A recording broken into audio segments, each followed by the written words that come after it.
but we are starting with LSU basketball here on Cinco de Mayo, and that is because a big fish is headed to Baton Rouge. Matt McMahon continues to assemble this roster, and he does so to just about complete things with KJ Williams, who was his conference player of the year up at Murray State. This is a 6'10", 220-pound big man who averaged 18 points for Murray State last year. He pulled down 8.5 rebounds per game. He's a depth shooter, can shoot at the three-pointer, and shot a lot of them for Murray State last year, shot 70% from the free throw line as well. And what's the most important thing is he is an advanced, talented, college-ready, very much so as a conference player of the year, big to plug into this guard-heavy roster. This is a massive pull for Matt McMahon, and I was wrong. I was wrong. I will stand right here and I'll sit right here and proclaim it. I said when Will Wade was fired and they were looking to hire a coach, and I knew the transfer rules, and I knew that sanctions at some point were going to come down in one form or fashion, whatever they may be, I said this has got 0-18 written all over it. There is no way they can hire a coach. There is no way you can put together a roster to come play at LSU and not be able to play for anything when you can transfer wherever you want. I thought it would be an absolute disaster. It's not. This is going to be a competitive SEC team. They're not going to win the SEC. They may lose more games in the league than they win, but they can compete, and this was the missing piece. They've still got Adam Miller out there, but KJ Williams, OVC Player of the Year at Murray State, their leading scorer, their leading rebounder, he's coming to Baton Rouge with Coach McMahon. Massive news in the last 20 minutes, Jeremy. Oh, yeah, that was huge. I think for Coach McMahon, he's done a phenomenal job, obviously, using that portal of being the former coach of Murray State and getting some players from that school. And I think, obviously, getting the best player, you're definitely not going to be complaining about that. And I think especially at a position of need where you really feel like, in the front court, you can use some guys who can really, score the basketball and do some of the things that KJ can do. Obviously, a polished guy on the block that you can give the ball to. Obviously, not afraid to knock down some three-point shots if you leave them open. And I think for this team, it's going to be huge, man, because, obviously, the way we were looking at it, not really knowing the sanctions and what's going to happen with the NCAA, you thought it'd be really hard to try to convince guys to come play for LSU without really knowing what the future holds. I think Coach McMahon's done a phenomenal job doing exactly that and finding ways to get guys to come here and continue to compete. And now it's looking a lot better, especially numbers-wise compared to what you had, obviously, with a locker room that had 0 players in it not that long ago. Now you can kind of look and start pointing to some places where you can get some production from some of these guys. Quite honestly, Adam Miller's the missing piece to this thing. If you want to put a really well-rounded roster together, you could add for a little more proven depth in the front court. But I'll run through kind of what they've got now on this roster heading into next year, and it's very respectable considering where this program was a month and a half ago. At the lead guard spot, so mainly your point guard type players that can play some too. You've got Juice Hill, who was Murray State's starting point guard last year, who's going to be your starting point guard this year. He's very polished. He's been a starter there for a couple of years. Really good player. Trey Hannibal is a senior who has played at South Carolina, was the sixth man for Murray State, and he comes in as a guy who can play the two guard for you around 6'4". Cam Hayes started quite a few games for NC State over the last couple of years, played a lot for those guys. He's a wing and a capable backup point guard, backup two guard. And then you got Justice Williams, who we're very familiar with. Should have been in high school last year, now is stayed at LSU and is going to be a sophomore next year and can give you some minutes. At the wing position, you've got Mwani, who's your 3-and-D guy that you can certainly help. Tyrell Ward was the big fish that they landed from the high school ranks, 6'7", 5-star by some ranks, 4-star by some, around a top 50 player in the country, depending on who you're looking at, but a 6'7" wing who can slash. Derek Fountain, they pulled in from Mississippi State, who's a big body, didn't play a ton for Mississippi State, quite honestly, not one that was a huge splash at all, but he's 6'8", he's played in the SEC. He gives you some depth out there on the wing. Kendall Coleman, another 6'8" body from Northwestern State. Again, am I certain he's ready to play in the SEC? No, but he just played his freshman year at Northwestern, was their leading scorer, averaged 18 and 10. He's a big body who's strong. We'll see what they can get out of him. Probably not a ton. Then going down more towards the block, Jaylen Reed, a 4-star high schooler they brought in at 6'10".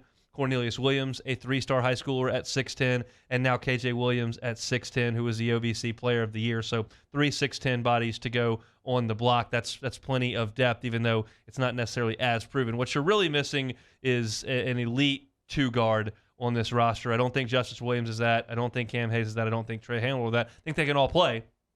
Adam Miller is that.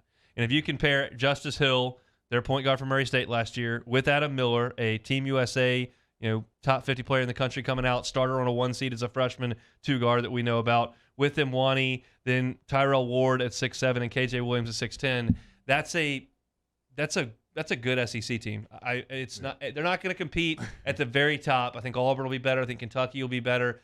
They're not there, and they may not even be a tournament team. They may, but it totally changes the narrative on next basketball season from this is a total waste of time to even if at some point they do say they can't play in the NCAA tournament, they'll at least be fun to watch. Oh yeah, I think definitely you're going to get a product out there that's definitely competitive, and they're not just going to be getting run off the floor like you figured. What the situation they had. Didn't you kind of think that? I mean, I know I did. Did you see it that way? Yeah, I mean, obviously, I think we talked about could they get someone to even come back to this team that was on the roster. We thought that was far-fetched. We thought there's no way someone, that was on this team and getting coached by Coach Wade would come back, and that's something that's changed as well. So I think, the outlook that we had is definitely changed for tremendously. I think this team is definitely a lot different than what we've seen, and I think now going forward, you figure at least you'll be competitive, especially against some of the teams that aren't top-heavy, not, some of the higher-ranked team in the SEC. You feel like you can, compete and beat some of those teams, and, maybe any given night you can kind of beat some of the powerhouses. So 2 things that come forward here for me. One, you've now got 3 guys from Murray State who played a ton of minutes for them in Juice Hill, Trey Hannibal, and KJ Williams.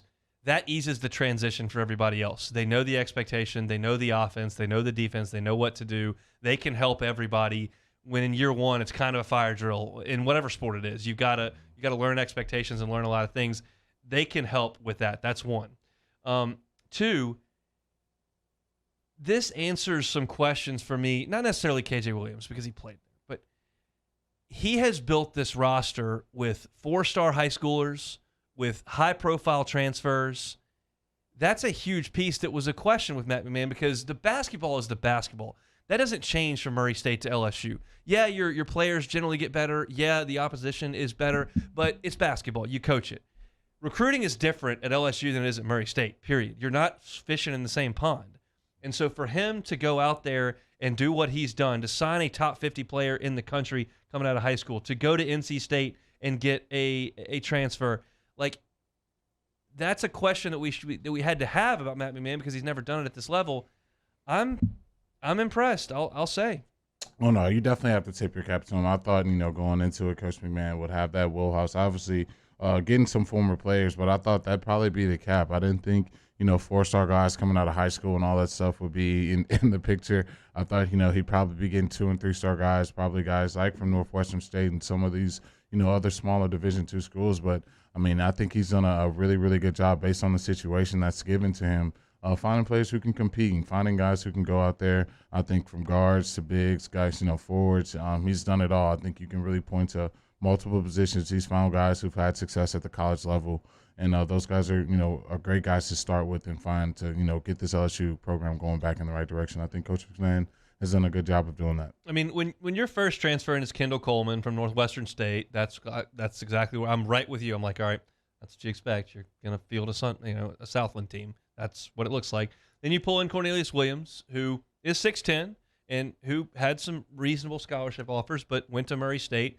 For him to come to LSU, okay, you got a couple guys who were playing on TV never in front of nobody, and you asked them if you want to go play at Auburn Arena and in Rupp, and you want to go play, on an ESPN 20 times a year. Okay, I'm in for that. That makes a lot of sense.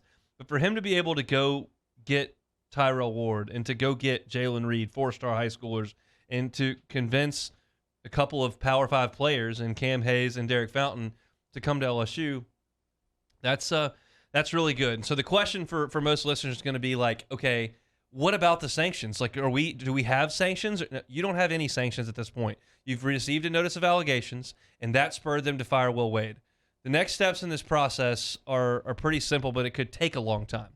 LSU digests these notice of allegations, and they present their case back to the NCAA Committee on Infractions and say, hey, this is not right. This is Will Wade. This is what we self-imposed this. This is what we think. And then you get a final ruling with your your sanctions, and LSU doesn't have that. And there's no guarantee that it happens before next year's NCAA tournament. I think it probably will. That's my assumption. But it doesn't mean it's going to be in the summer or the fall. It could happen in the middle of the season. They can do that. There's no rule that says they can't slap that on you right in the middle of everything. So in terms of timing, you're just blowing in the wind. I do believe personally, based on what has happened to teams that have played ball with the NCAA, LSU will be receiving a postseason ban for next year. That's my belief. Is it set in stone? It's not. What are your thoughts on what you think the NCAA will look at? Say this was Wade's fault, this was LSU's fault. Where do you think they fall? There's scholarship limitations, there's postseason bans, there's show causes. What do you think is the likely result from when the dust settles? Yeah, I definitely see Coach Wade getting some show causes. I definitely see the program losing some scholarships, and I definitely see a postseason ban. I definitely think at least for one season. I think anytime you see the university, go in the direction that they decided to go, and they knew something was on the horizon, and so they got to kind of do their best part to kind of limit that and kind of see how much of that is the NCAA got to put on Coach Wade, and with them him not being in the picture, kind of how much can the university kind of avoid that blunt of that blow. So I think there's going to be something, as unfortunate as it may be. I think they're definitely going to get a postseason ban. I do too, and they have to be very careful with what they present back. There are probably a lot of people screaming from the rooftop saying, "Hey, just tell them it's legal now. Don't worry about it." Well, you can't admit to wrongdoing and then say, because then they'll go, "Well, then you knew about it and you didn't do it." You have to plead, "Okay, we let you do your investigation, and immediately when you dropped the notice of allegations, we fired him." We can't. He wouldn't cooperate with us. He wouldn't have a meet. You have to pin this all on Will Wade, and that's the way they're going to have to play it. Whether the NCAA buys it or not is a different story. My inclination is that they won't, and you'll get your sanctions. But either way, me as a basketball fan, as obviously an LSU fan, this is going to be a team that's very watchable. Is all I can say. I'll have to do a little bit more. I've personally kind of tuned out to all the roster moves in the SEC because I just didn't figure that it was worth my time to pay attention to it at this point. I've been pretty plugged into it, as LSU's program built, and we knew that they were going to be towards the top of the league. My inclination says this is around a 6th or 7th place, 8th place team in the league, but that's way better than I thought it was going to be. And Matt McMahon is passing a lot of tests at this point, hopefully, as the dust settles and he fills this roster out. I think there's one spot left. Adam Miller, we'd love it if you'd go ahead and take that. We could have a dead-eye shooting guard right there on the wing to help score some points around this pretty talented group of players that Matt McMahon has put together. So really, really exciting day in Baton Rouge that LSU able to pull KJ Williams, the big OVC Player of the Year at 6'10" from Murray State. Thanks so much for watching Hunt Hill on YouTube. Now do us a favor. Hit the red subscribe button below and throw us a like. We'll see you next time.